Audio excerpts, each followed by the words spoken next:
Welcome, Donald and Ruud. Just to give some background, Donald is chair of the Oxford Cultural Collective now, was head of school at Oxford Brookes Hospitality School from 2003 to 2017.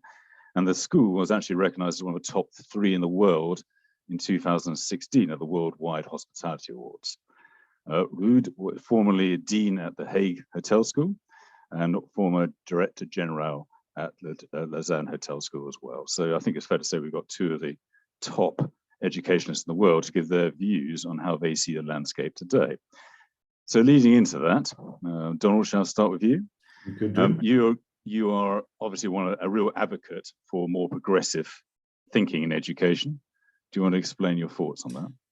Well, I think it was interesting listening to Stephen sort of reinforcing what we all know about the labour challenges facing the industry, not only in the UK, but internationally, and the creative approaches that Hilton and others are taking to try and solve that problem. And I worry, actually, just to start with the negative, and we won't dwell on negatives for very long, but I do worry that because of some critical challenges facing higher education in the UK, specifically in the realm of hospitality, that hospitality schools are less well placed than was once the case to contribute to solving these labour challenges that Stephen very eloquently outlined. So, for example, student numbers and applications to higher education institutions in our field have been declining year on year for a number of years. There are, it's unstable, but the general trend is not positive. There's been significant disinvestment in specialist facilities. We've seen that at a number of institutions. I may get myself in trouble, but I feel sometimes that academic research is a preoccupation within institutions, and maybe it's not delivering impact or a perception of relevance in the way in which it should. Student debt is climbing. It's not unusual for young people to leave British universities with £50,000, £60,000 worth of debt, and that's putting a great deal more scrutiny on, quite rightly, on the nature of the experience they're having and the perceived value of the experience they're having. And industry partnerships potentially lack sort of depth and focus. And the final thing I would say in terms of challenges before we get on to the positives is that universities are overrun with bureaucracy. And I do have a genuine concern for those good people working in hospitality institutes whose creativity and their space to focus on the student experience is limited because it's process-driven education in a way that isn't terribly helpful. So I do think, to go back to your question, that it's time for a system that is free from these constraints, that is more creative, is more innovative, is more focused on the students. And and I've got the scars on my back to sort of back this up, if you like, but if something isn't working, then for how long do you keep trying to change it from within? And maybe we have now reached the point where it's time to envisage a new, more progressive system, as you say. And one final thing I would say, Chris, Stephen also outlined the scale of this problem. I'm not suggesting that the creation of a new institute, for example, would solve, in terms of the number of graduates, the problems that the industry is facing when it's looking for potential management and leadership employees. But what it can do is have a disproportionate effect on the perceived status of careers in our field and on the popularity of that as a career option for very talented young people. So I'll let Ruud have a... We'll come back onto that. So, exactly, yeah. Your thoughts on this? Because you've always been, you see it from a global perspective. Is this a global issue, or is it more of a UK issue that what Don was talking about? Because you've always been a great believer that the UK's had a great system and perhaps it's declined over the years. Yeah, I'll come back to that in a minute, Chris. I think it's a global issue. In fact, just to reiterate what Don is saying, essentially it's not so difficult. It is connecting the dots. It is connecting between what the industry needs, maybe not what they want, but what they need, and what students want in terms of what they have in ambition, experience, motivation for the industry. And hotel education, hospitality education is just between there to connect these dots. But the interference is there, what already explained by Don, and it's the academic interference. It's about systems, it's about leadership, what he explained. That's about culture, so irrelevant, not always relevant research, rigor more than relevance.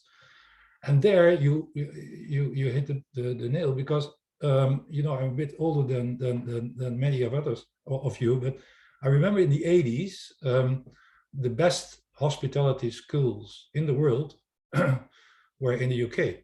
That is maybe a surprise to you, but these were absolutely fantastic in terms of connect with the industry. Even their research was very much applied. Schools like Huddersfield, Sheffield, Brighton, Bournemouth, Manchester, they were all great. They were really in the top of the hospitality schools in the world. And in a way, it's sad to say you lost that, that in fact, over the years, because I believe you became too much, let me call it, embraced by the university culture, academic culture, and that faculty was driven more in the academics than be connected with the industry. But the moment you are able to repair that relationship with the industry and see it as true partnership instead of just a pipeline, then I think there are many opportunities to make it better. But that means, in fact, fundamentally, you can only change if you are able to disconnect yourself from the, let me now say, rigid academic system you have. And that is in the world, but that's also very much, I think, what I've seen applicable to the UK. Okay, so we've got a structural problem and the focus isn't all right. Donald, how would you like to see change take place now? Well, I think just to reiterate, the first point is, do we change from within or do we do something different? And a few years ago, when I was still in the HE system, I would have gone for the former and said, no, we've got to sort of advocate for change from within. But I actually now have reached the view that that probably isn't possible, and we need to focus on the creation of a system that is focused on hospitality and not distracted. So I would be looking for a system, to talk about the structural change that's required that you refer to, that has a different and more distinctive educational philosophy that's more appropriate to our domain. And within that, I would say education that is immersive, that is experiential, that, as Ruud says, is in absolute lockstep with industry, co-created with industry and co-delivered by industry, which we've lost sight of, unfortunately. And that doesn't mean sort of just viewing it as churning out warm bodies for industry. It means working with employers who are themselves progressive, who understand, as Stephen was saying earlier, what it is that young people are looking for now, and provide environments within which they're able to flourish. So education that is focused on the development of the attributes of students and graduates in ways that really equip them for success. But more than that, I'd say there are other things structurally that need to change. And again, they've been referred to already this morning, which is encouraging. One is to consider the broader role of education. Should education, for example, be an advocate for a more progressive change in industry and in society? And I think this is crucial. So education should have a central role to play in advocating for change on matters relating to environmental degradation, climate change, social justice, systemic racism, areas where our industry needs to be focused on change for the future. You know, we're trying to appeal to young, ideologically minded people who have these issues at the forefront of their mind. And if education isn't providing an environment within which they can see their institution is leading these conversations, then quite frankly, we're going to continue to be viewed as irrelevant. And I think the other area that is important, which again has been touched on, is around diversity and inclusion. And there's two sides to this, I guess. One is, again, are we seeking to lead change? Are we, as educational specialists, saying, quite frankly, despite being one of the most diverse sectors internationally, that diversity is not reflected in senior management positions? Should we be working with industry to provide a talent pool that is more reflective of the diverse society in which we live?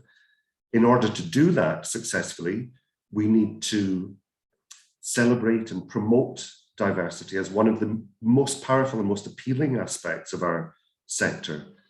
And to do that, we need to create educational environments that are focused on community, that are actively seeking to create culturally diverse, and I don't mean simply international, I mean culturally diverse, attracted from within any one country, communities that are inclusive and supportive and that allow people to flourish, allow members of that community to flourish, not only students, but staff and alumni and all those connected with any new, more progressive institute. And one other observation about higher education as it stands is that it tends to be quite monocultural in its perspective.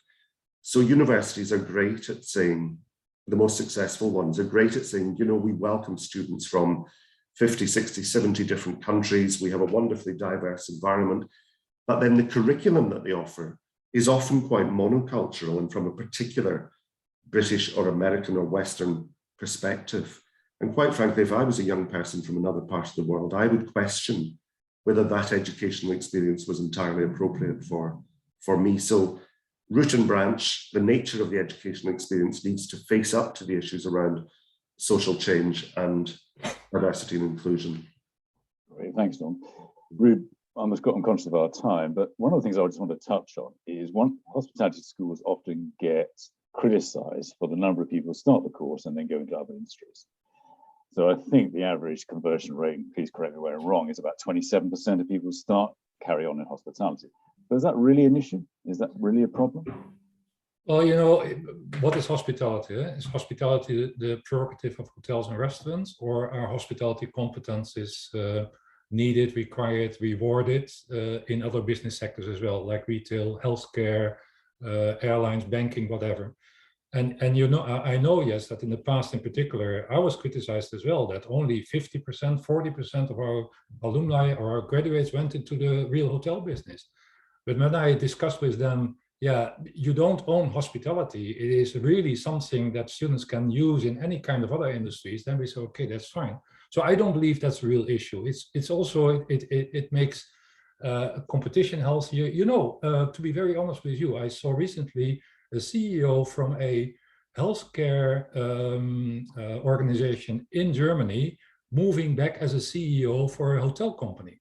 So there are also opportunities, I think, to really then attract people that are working in other sectors and bring them back into the industry. So I don't consider that as a big issue. That's just a fact. Hospitality is not the industry. Hospitality is a function, is a competence, is a lifestyle, is maybe even a new technology which you can use in any kind of other business sectors.